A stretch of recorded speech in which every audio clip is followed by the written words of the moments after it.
Namaste and a warm welcome back to Ajastro Mani Guru. I'm Neena, and today we are diving deep into the recent buzz surrounding the commodity markets, with a special focus on the exciting developments in the soy oil sector. Let's start with CBOT soy oil. We saw a significant upward movement on Friday, with the May 2025 contract closing notably higher at 47.35 cents per pound. This surge was fueled by a potent combination of factors.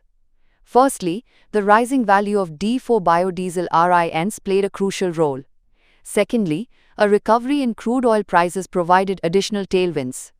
And finally, we witnessed strong speculative buying activity, indicating a growing belief in the future demand for soy oil driven by the biofuel industry.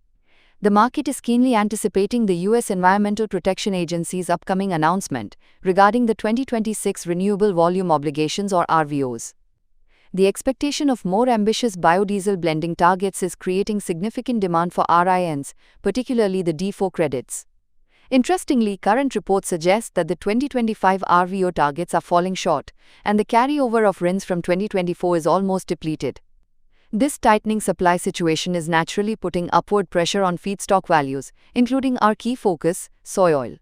What's particularly noteworthy is the dramatic shift in speculative sentiment.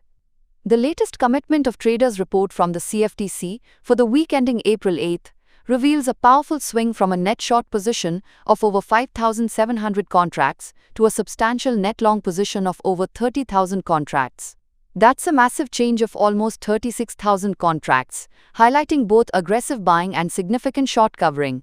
This buying momentum continued into Friday's trading session, with estimates suggesting fund purchases of around 4,500 soy oil contracts. This marks the third consecutive day of net inflows across the broader CBOT grain and oilseed complex, signaling strong overall bullishness in this sector. Moving beyond soy oil, we also observed strong performance in other vegetable oil markets. ICE canola futures in Canada continued their upward trend for the fifth consecutive session, gaining nearly $40 per metric ton over the past week. The January contract closed at $660.70 per ton, while November reached $642.80. These elevated prices are expected to incentivize farmer selling and potentially alleviate concerns about planted acreage. Importantly, crushers remain active, and export figures are significantly ahead of last year, raising concerns about potentially tightening domestic supplies. Across the Atlantic, Euronext rapeseed futures also saw gains, with the May 2025 contract rising to €522.50 per metric ton. This upward movement is supported by tightening supply conditions across Europe and also influenced by the positive momentum in global oilseed markets. In Southeast Asia, Malaysian palm oil futures managed to reverse early losses and close higher. The benchmark June contract on the Bursa Malaysia Derivatives Exchange settled at RM 4,212 per ton. This rebound highlights the interconnectedness of global vegetable oil markets, with strength in rival oils providing crucial support.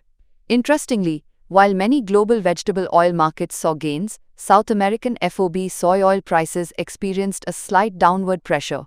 Increased basis discounts at ports in Argentina and Brazil offset the positive influence from CBOT futures.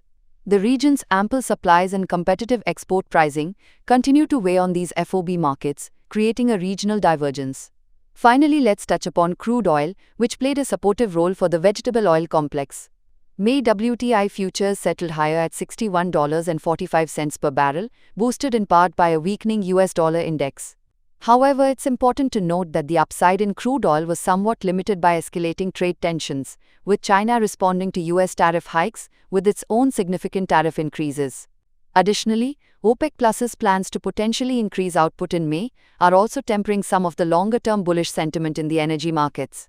Looking ahead, all eyes in the market remain firmly fixed on the upcoming announcement regarding the U.S. biodiesel blending mandate. The EPA's policy decision will be a critical catalyst in shaping the near-term direction of soy oil prices and the broader vegetable oil complex. That's your comprehensive update on the latest commodity market movements, with a detailed look at the factors influencing soy oil.